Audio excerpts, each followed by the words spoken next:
Okay, good evening, everyone. Thank you for being here and welcome to the Crime and Gun Violence Prevention Commission meeting for January 5th of 2026. We're going to start with a roll call, and I will start with, to my right, Commissioner Swinson, Sorry. Eugene Swenson. Darrell Redmond. James Cullen, Andrea Harchie. Leticia Sessoms. George DeGroat. thank you. And I'd like to welcome aboard our newest member, Commissioner Andrea Harchie. And if you want to give just a quick introduction to yourself, this is your first time here, not to put you on the spot.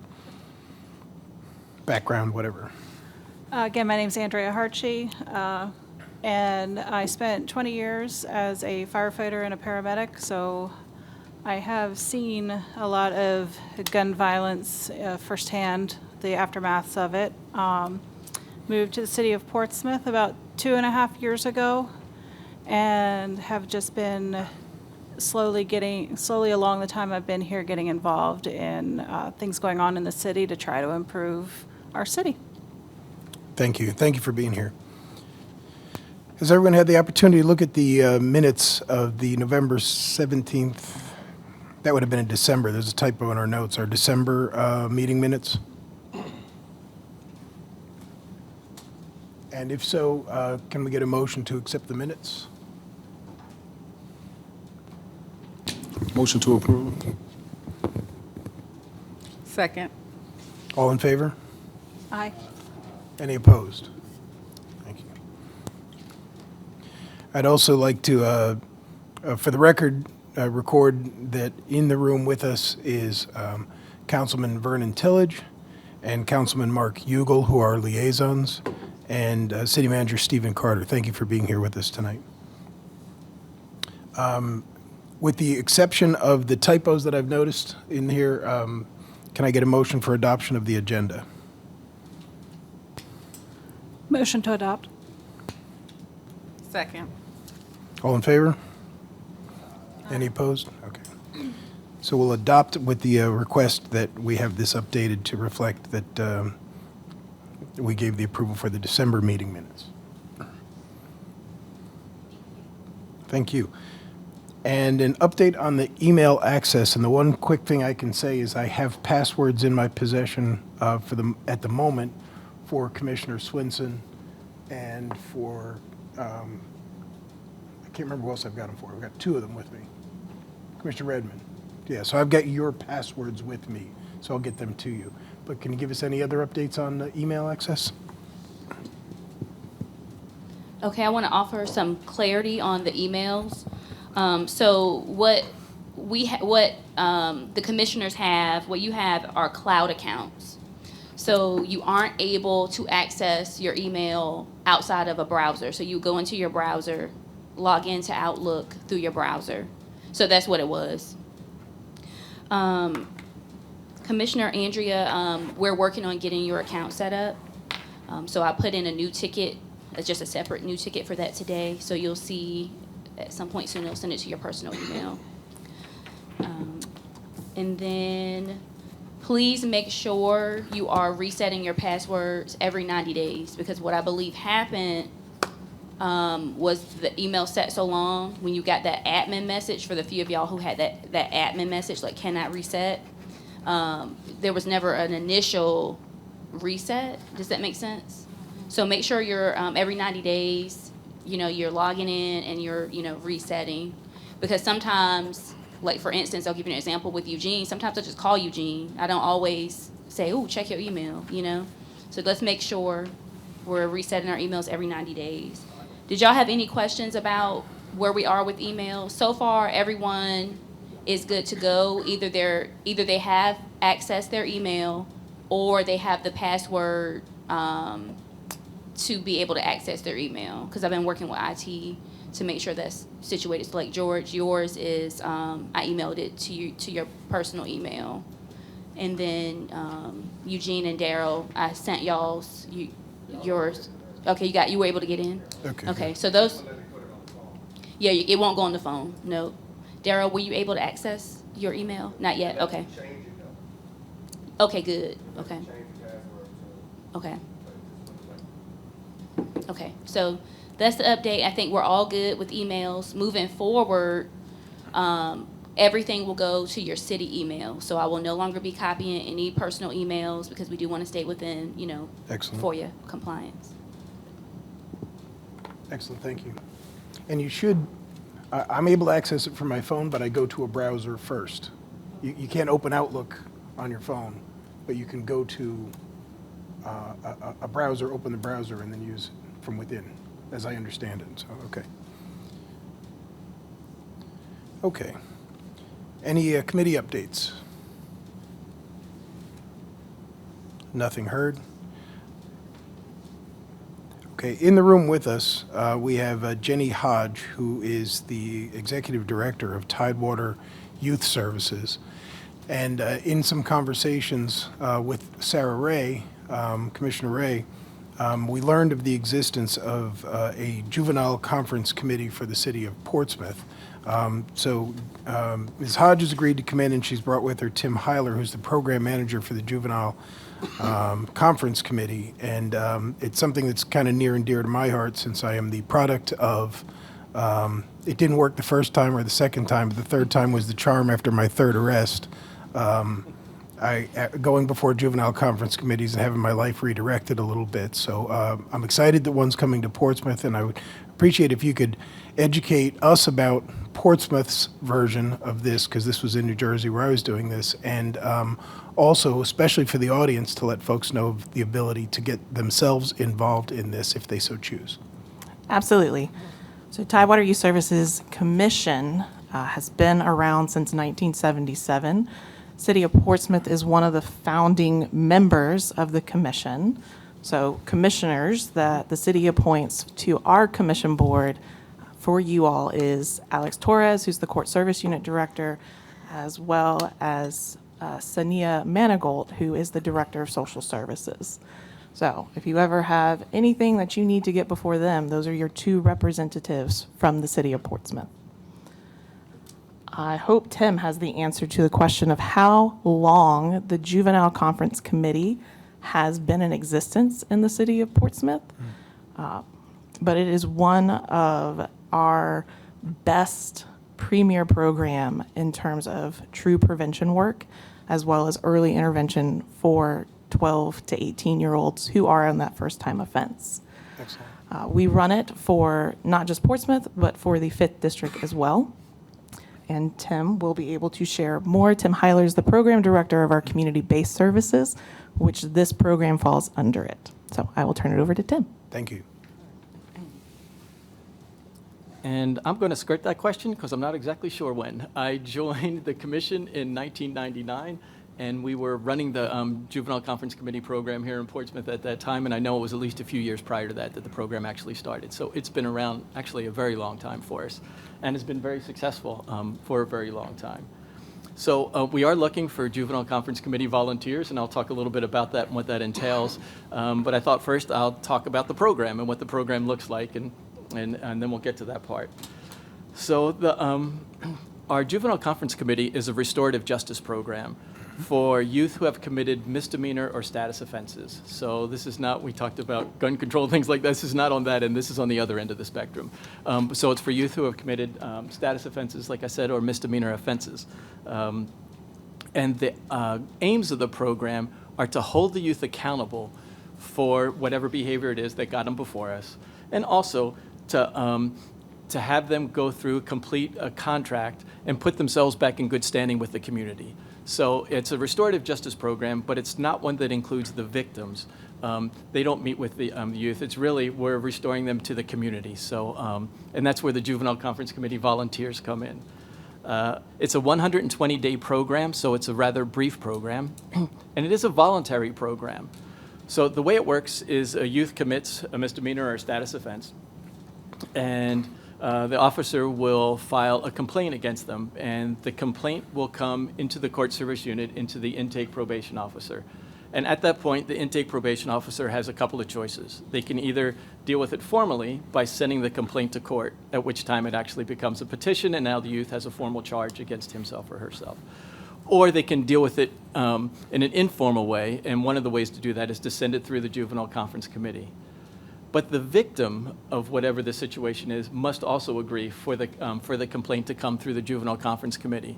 Otherwise, it must go to court. So if the victim agrees for the complaint to come through the Juvenile Conference Committee, then we will meet with the family, and we do what we call an intake meeting. And at the intake meeting, we want to get details about what happened. And the intake meeting is run by the Juvenile Conference Committee coordinator. So the volunteers aren't involved yet. So the committee coordinator will meet with the youth and the family and find out what led to the incident, what exactly was involved, and so you get a more comprehensive idea of what happened. And so, and in addition to that, this is also a holistic program. So we're also looking, how's the youth doing at home? Are they completing their chores? Are they getting along with their siblings? How are they doing in school?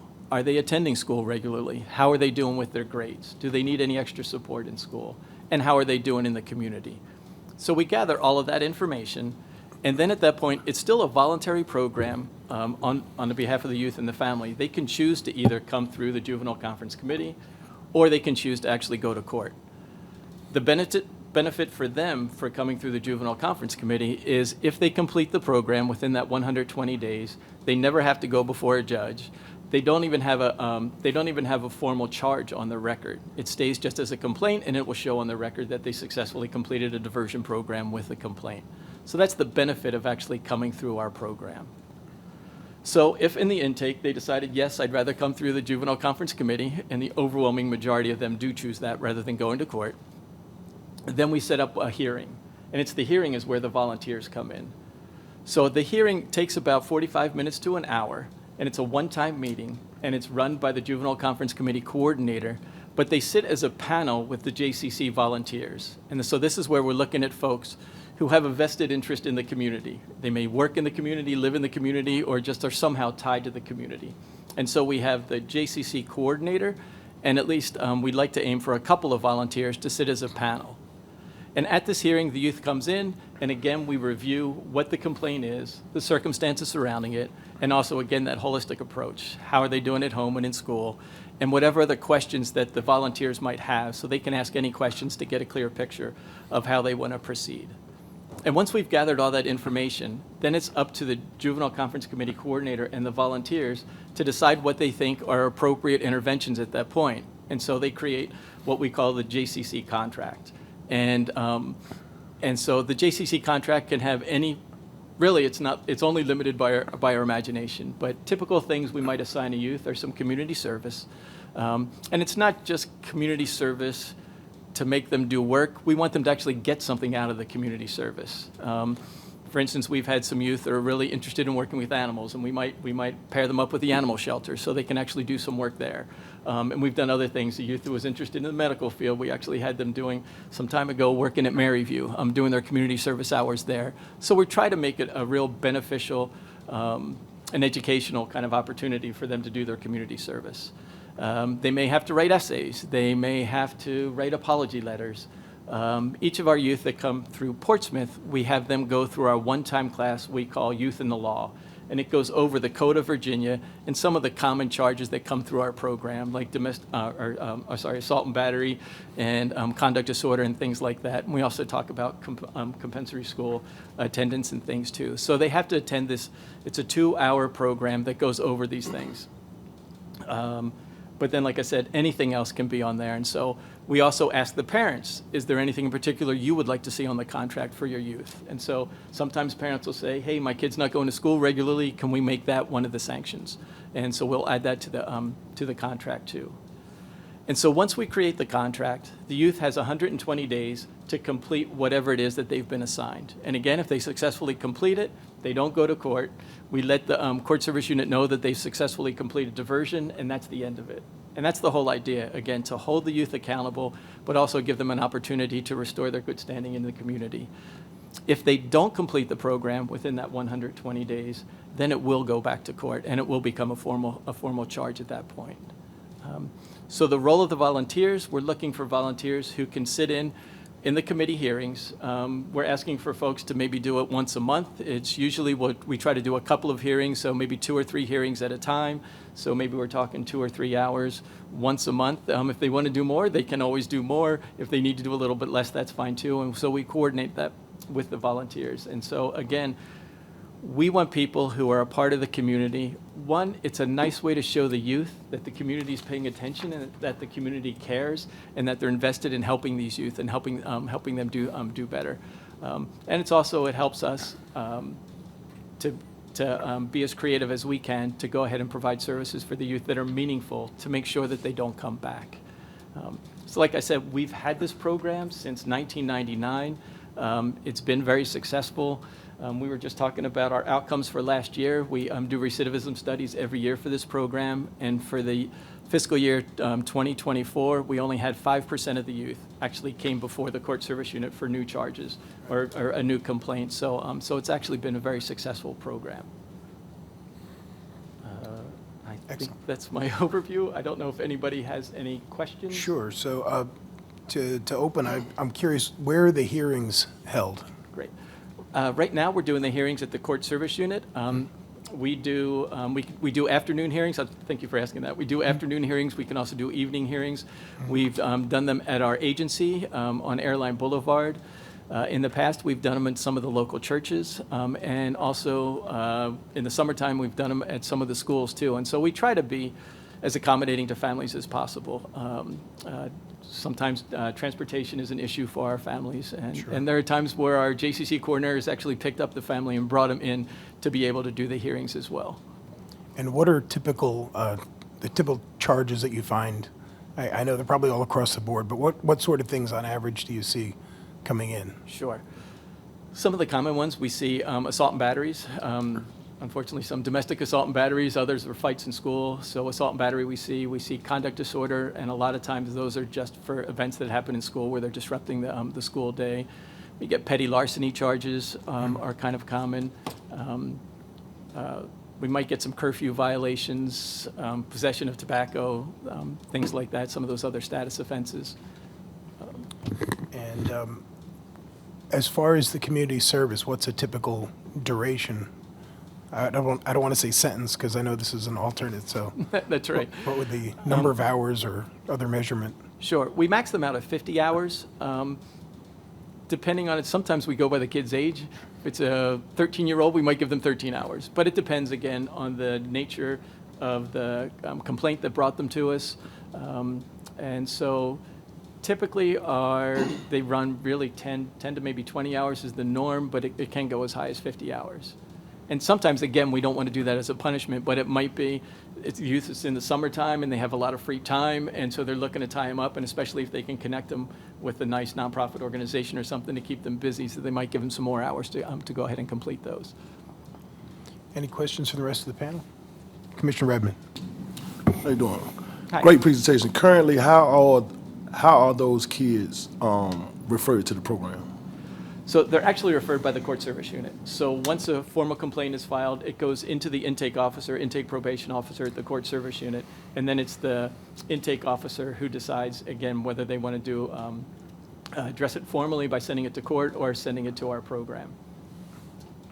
One more question. Sure. Also, have y'all ever looked into expanding it to more violent crimes, or are y'all just sticking with low-level crimes? Because I've seen some successful programs working with diversion programs with those that's the highest risk, given an opportunity as well. Have y'all thought about that, or that's something that they aren't open to?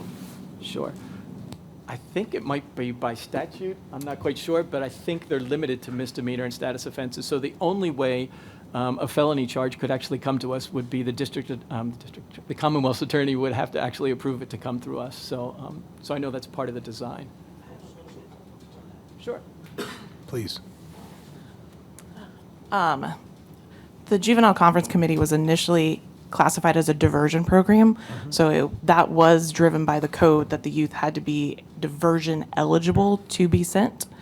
With the code changing to now victims have to agree to the charge being diverted, that has impacted the number of youth being diverted. across the state of Virginia. In which direction? Less youth being diverted, Okay. because it used to be, if it was a lower level risk offense or the intake officer had a tremendous amount of discretion over diverting more youth from getting escalated into the actual court system. What we're working with Portsmouth, with Mr. Torres with the court service unit, is trying to expand the referral pipeline for youth. That the model itself is a community reparative board, which is one of the 4 identified restorative justice models. That's where we have shifted from calling it a diversion program, because it is now very limited, to a restorative justice program. I have no heartburn over what youth, what crime can be referred through the program. It is what is the court comfortable with. So as of now, what we are looking at is how to engage with the Commonwealth Attorney and the court system for findings under advisement. So that is where it would have been a diversion eligible youth, but the victim didn't agree to it. And so they were passed on up to the court to have that complaint actually heard. We're pushing and working with the court that those youth could still be referred into the restorative justice program. And if they successfully complete the sanctions from the panel, then the charge is, it's not completely dismissed, but it is not founded. So that is, we're not trying to get around a victim having a say, but this is a way of satisfying the victim that they get to be heard in court, they get their day in court, they are heard, and we respect that. But we are working with juveniles, and we want to give as many chances, as 5th, 4th, 7th, however many chances our youth need to get back onto that straight and the narrow. So if there is interest in the community for increasing, even beyond that, findings under advisement, I'm happy for it to work. But that's what we're working with Mr. Torres now, of how do we get that to the court, because then that's something that has to technically be court ordered. Intake officer doesn't have a lot of say over that. And then as far as your existing hearings, can you paint a picture? Copy. Can you paint a picture of what that looks like? And I from my own memory, we did it literally in a courtroom, and the gravity of that was, even on my 12, 13, 15, 17-year-old self, I was in a courtroom, or so I thought, and it made a difference. You know, it wasn't just like a conference room someplace. It was, I felt like I was in court.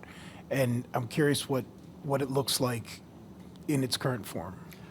Sure. So sometimes the meeting is at the court service unit, but we don't do it in a courtroom. And part of that, I guess, is going back to the old diversion model, is that the whole idea was to keep them out of the courts. And so we would do it in a conference room. Right. At our agency, we do it at a conference room as well. So, but we try to keep it as formal as possible, and let them know that if they weren't here, they would be facing a judge. And so, you know, just to, I think, making sure that they understand that this is a serious concern. Okay, thank you. And Commissioner Sure. Swinson. How you doing? So I have a question about, I know you said one of the crimes was like possession of tobacco. I know small amounts of marijuana are also misdemeanors too. Yes. So would a marijuana charge fit? And 2, is there treatment for both? And the only reason why I asked, not necessarily for the marijuana, of course you need treatment for that too, but for our kids, the tobacco is in the form of vapes. Yes. And you kind of, to the point where you like, the kids are really addicted to it. So is, you know what I'm saying, like any services in line with those type charges, marijuana charges and the tobacco charges? Sure. Yeah, and we do get them all. We get marijuana charges, tobacco, we get possession of alcohol charges. Right. And so what we do, because the program's 120 days, we don't Sure, have a whole lot of right. time, and so we're kind of limited, but we do some substance abuse education. We'll do some other things like that. And then also we work closely with the court service units. My program, we do substance abuse services, we do assessments and services as well. And so we may talk to them about a separate referral if we think it's a significant issue for the youth, so that they can actually get formal treatment that way. Okay, thank you. Yes. What interaction, if any, do you guys have currently with the Friends of the Portsmouth Juvenile Court, a separate nonprofit? Sure. They used to actually do the placements for our community service sites for our youth. Right. Currently, that's not the case. So we don't actually have a current connection, but for a long time, they were the folks who actually did the difficult work for us of finding good, appropriate community service sites for our youth. If you think about it, and we'll talk offline, but if you get hold of me, I can get you a point of contact, and perhaps there's some potential for synergy there. Sure. I happen to be married to somebody who's on that board, so I think it would be possibly, we could have that conversation. That sounds great. Yeah, and then what kind of credentials are you seeking from people who wish to be members of these boards? Just one credential. They need to be interested in helping support our youth and our community. So anybody who's interested in trying to help out, that's all we're looking for. Are there any bars? Anything that prevents somebody from being a member? Are there backgrounds, things like that are done? Per the Department of Juvenile Justice, you do have to be able to pass their background check that we will run. Copy. So I'm just saying this because I'm closer to the mic. You have to be able to pass a background check for the Department of Juvenile Justice. Yes. Okay. Thank you. Thank you. Any other questions from the board? Ms. Sessoms? The volunteers that you're looking for from the different cities, like, so if I volunteer, would I only hear cases from Portsmouth, or would I go to Franklin, Isle of Wight? I mean, would I hear cases from those other cities as well? Sure. We would leave that up to the volunteer because the hearings that we do for Suffolk youth are in Suffolk, for Franklin are in Franklin, and so some folks don't mind. Again, if they had a vested interest in the youth in Suffolk, they might do both. Otherwise, typically the volunteers work out in the 5th District, so Suffolk, Franklin, Isle of Wight, or they work here in the 3rd District in Portsmouth. Go ahead, Commissioner Redmond. My last question, Sure. what is the average age of the volunteers that's deciding what this looks like for the young people?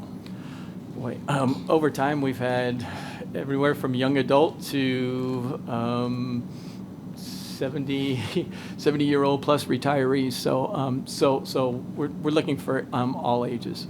So the reason why I ask is because a lot of times there's a disconnect between the generation and the young people. Yes. I work with young people a lot, and sometimes somebody 50 or 60 years old deciding a punishment for a 12-year-old that they don't understand or they haven't worked with, so I can volunteer and I can be in a space of being in a setting where my life has been structured a certain type of way. So to come in and decide what a structured system should look like for somebody who's been disproportionate service is a disservice to the young person. So that's why I was asking, what is the age Sure. of those people that's making those decisions for that young people? Sure. And any of the contracts we create, it's the Juvenile Conference Committee coordinator is ultimate authority over what's going to be on the contract. So if there's anything we thought was inappropriate for the youth or their family, we would have a discussion about that and make sure that certain things wouldn't be on there. But I appreciate your comment, and yes, we want to make sure that our folks are well aware of our youth and our community. And so there is there's an orientation process and a training process, but we try to get as big an array of volunteers as we can. So we've had people that work in the schools, we've had people that officers, police officers, we've had people who worked in the courts, and so we have a lot of people that have worked in the shipyard, and so we want to get as best a community representation as we can on our panels. Yeah. Which is why we're here tonight. One is Exactly. to raise awareness about it. Talk to Mike. sorry. Thanks. That is why we're here, and I was very excited to get Sarah Ray's text message on vacation. Because with COVID, we stopped doing it as a panel, and we were just meeting, the families were meeting with the coordinator, but that is not the model. The model is community members who have a vested interest in giving second and third chances to be a part of the process. So this is our chance to be able to get it to a broader swath of the Portsmouth community and those that are interested in supporting youth in Portsmouth. We typically try to aim for 25 and older, but there is no prohibition against a 24-year-old who can pass the background check, can do the training, and wants to sit on a panel to help continue this trend of restorative justice. So we have nothing against that. Excellent. I'm sorry. Commissioner Sessoms? Yeah, I was just thinking about the data that you presented, and it seems as though you guys have been doing a really good job with just only 5% recidivism. So Yeah. kudos to you all for whatever you're doing. Seems like it's working. Thank you, thank you.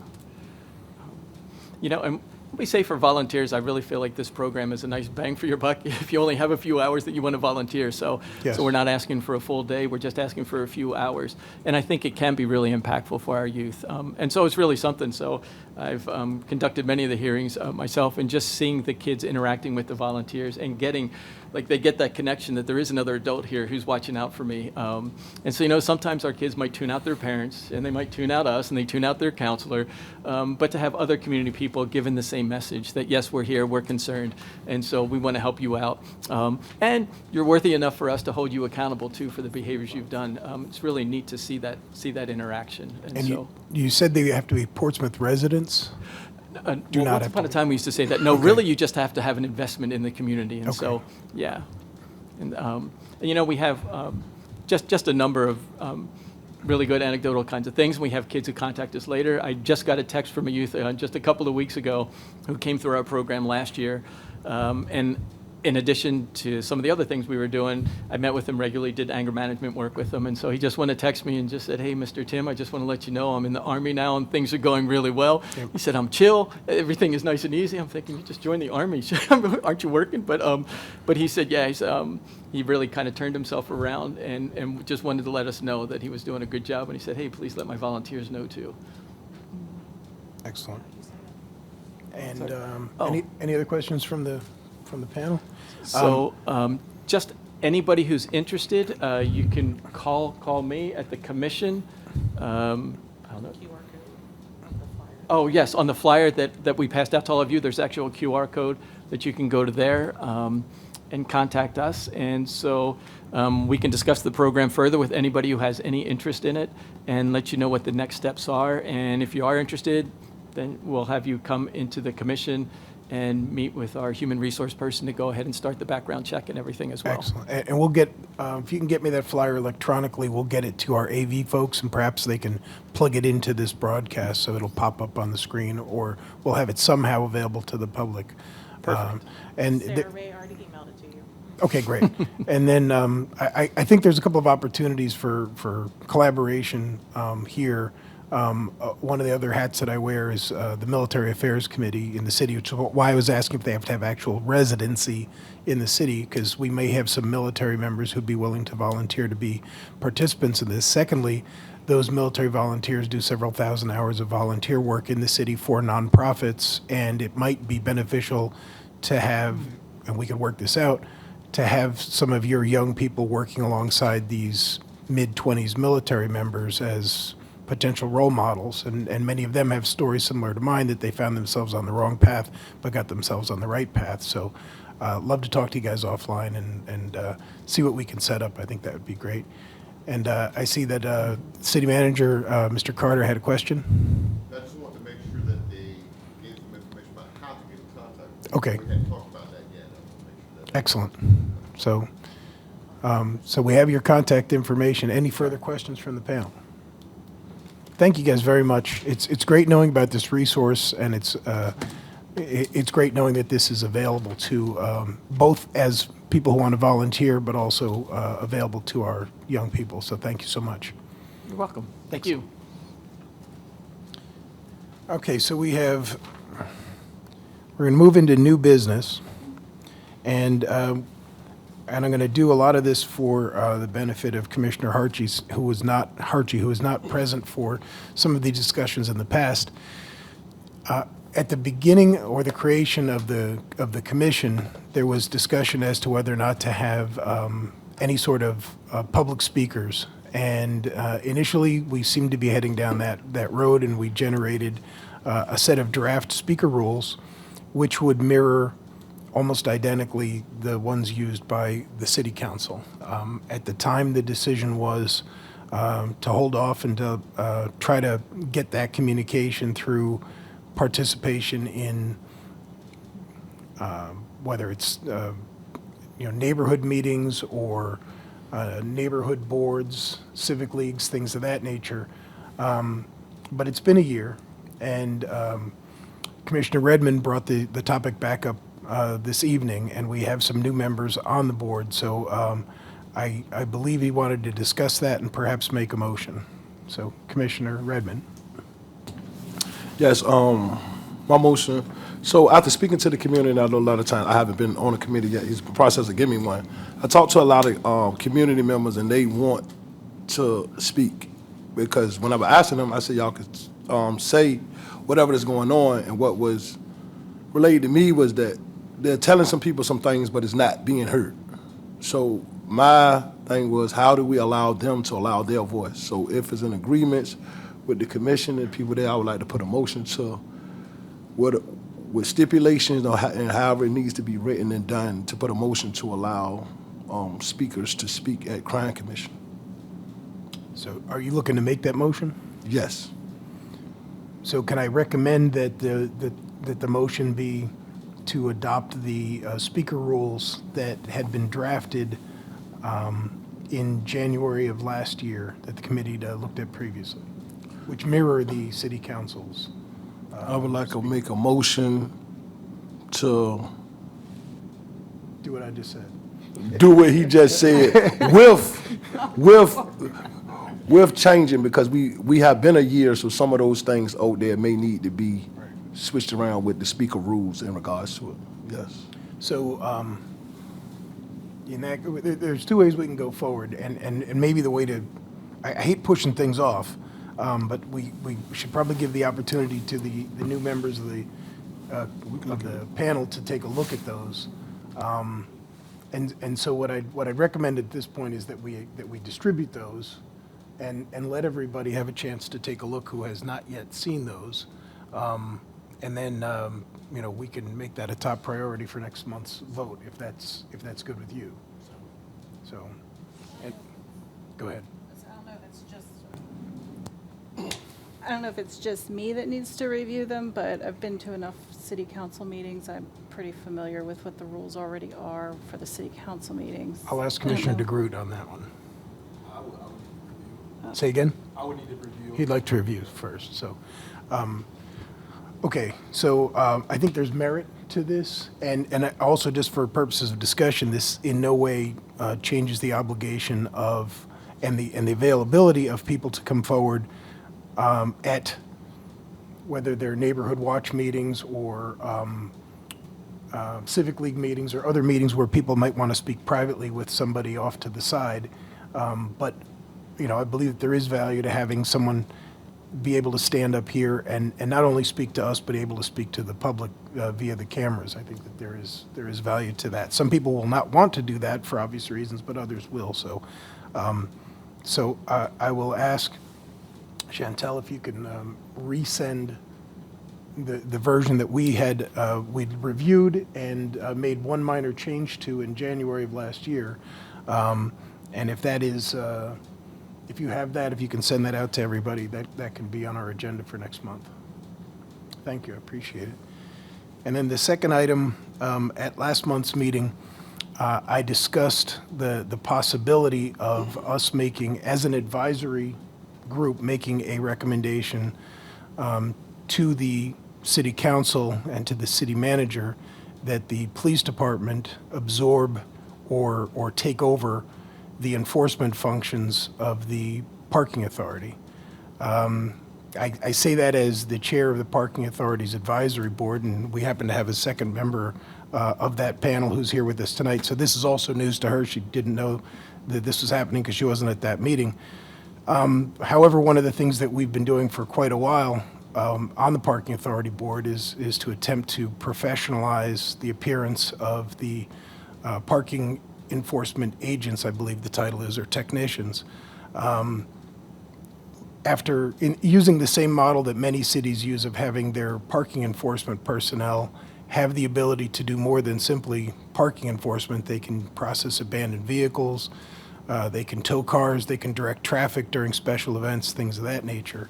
None of which the parking authority can currently do, and despite our best efforts, the most we've been able to get as far as improving the professional appearance of those parking enforcement agents is to get them to wear a vest that says parking on it. But other than that, the concept that we had in mind was having someone who looks like, and would in fact be a law enforcement officer, albeit a lower level law enforcement officer in the hierarchy of training and powers, but somebody who's clearly a law enforcement official, who clearly has some sort of powers and some sort of ability to communicate directly with the police department. So one of the things that we've discussed in the parking authority is the fact that there are multiple parking enforcement zones in the city. Unfortunately, there's only one zone that's currently being enforced, which is the downtown parking district, not the south side parking district, and that happens to be where a lot of our, violent crime occurs. And in the city's crime reduction plan, one of the first things that it calls for is to try to improve the number and the appearance or the visibility of uniformed law enforcement. So it seems to us to be on the parking, this is the parking authority, to be a cheap and easy way to quickly reprogram someone who's already out there on the streets doing some sort of law enforcement function, but actually make them more of a visual deterrent if they are absorbed by the police department and made into special conservators of the peace, which is the same as the light blue shirt personnel that you see working other city events, who look for all the world like police officers except for what it says on their shoulder and on their badge. Now, some of the things that were brought up at the last meeting, the concerns that were brought up is fear that beginning to do parking enforcement in Southside Gardens or in the Southside area in general might lead to these parking enforcement officers going into into the apartment complexes and towing away people's cars or writing people for being unregistered and things of that nature. So Chief Jenkins is here with us, and if I can impose upon you, Chief, there's no better person to get that information from. If we could ask you to step forward and address the concerns of Commissioner Swinson and Commissioner Redmond as to, number one, is this viable, and number two, how would you anticipate using, I believe it'd be 2 additional personnel who would be coming over from parking enforcement if we were to make that recommendation as a body? First, good evening Good to evening, everybody on the commission. I think the easiest thing for me to say is that the initial aspect of how we would utilize the additional personnel would require some additional conversation from my staff, along with myself, to try to figure out what is the best position to be able to put them in for utilization. Obviously, there are a number of opportunities for us to be able to utilize them for our parking things across the city, in addition to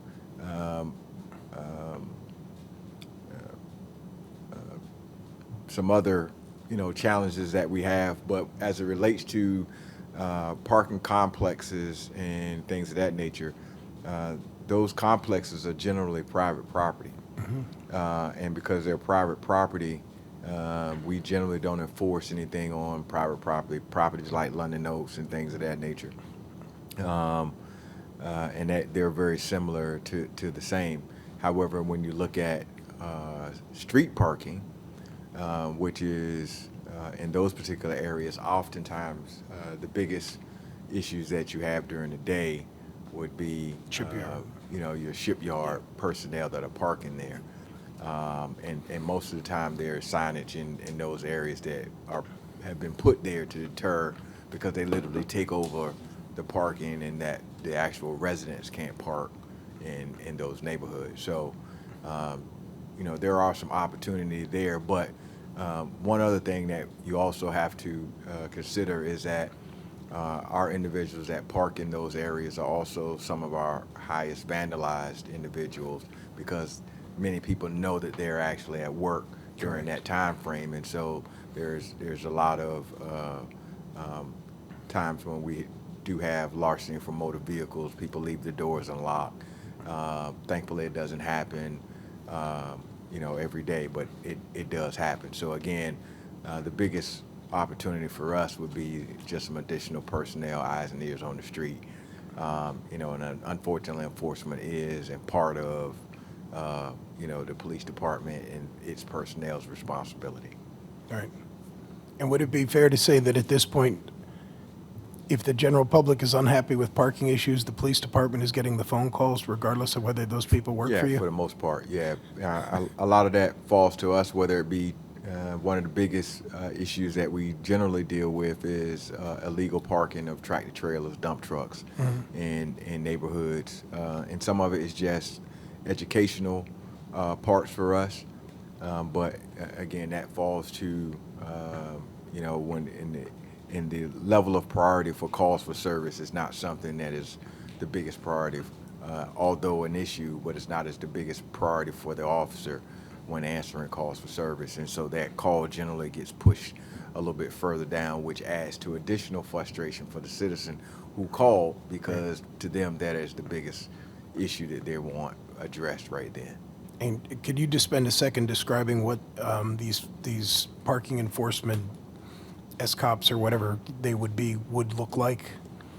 Yeah, so they generally are security personnel, special conservative piece, wear a uniform, dark blue pants, light blue shirt, and badge of authority displayed, but it is clearly marked as to who they are, but also that they are employee of the city, and that they have direct connection to the police department. Generally drive a distinguishable vehicle that shows who they are and things of that nature. So again, it is would be an opportunity to have some additional folks in that capacity, and we've talked a little while about what that would look like with the Mr. Wright, the engineer, and things of that nature. Okay. Any other questions from the panel? Any other questions from the group? Great, thank you. Thank you, Chief. Yes, sir. So at this point, I'd like to make the motion, and again, we're an advisory committee, so I'm making a motion that, and this would be the first time that we have done this, so I'm not sure what form it will take, but that we make the recommendation as a panel to the city council and the city manager that the parking enforcement functions that are currently being carried out by the parking authority in a limited section of the city, that those personnel and budget, which would not be our issue to worry about, but that those personnel and that function be turned over to the police department and folded into, accountable to, and trained by the police department. So I'm making that motion and looking for a second. Second. All in favor? Aye. Any opposed? Okay, so that passes. This will be the first time that we're making a formal recommendation as a panel. So I will ask for what format that would like to come in, whether that comes in the form of a memo, whether that's something that we all need to be signing off on. I'm not sure, because it's the first time that we've actually done that.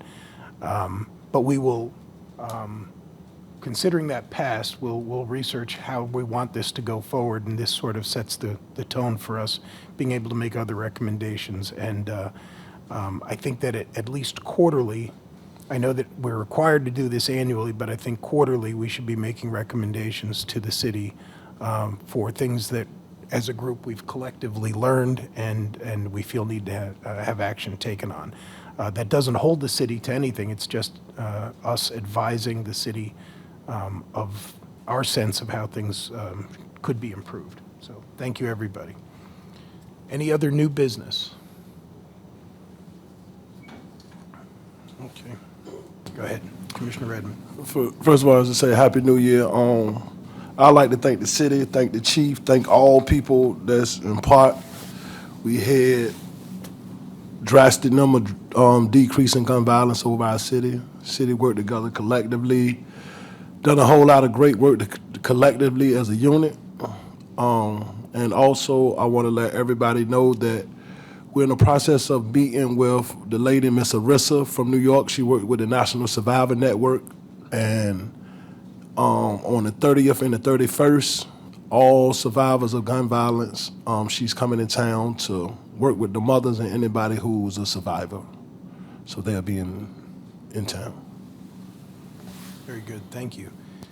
And the last thing is that for next month, for our agenda, we will have our 2025 updates from Chief Jenkins from the Police Department, and also our update from Portsmouth United. Any other business for the good of the order? All right. Anything from the city manager or our city council representatives? Thank you all for being here. Thank you for those who are viewing online. And I declare this meeting adjourned at 18:58 hours. Thank you.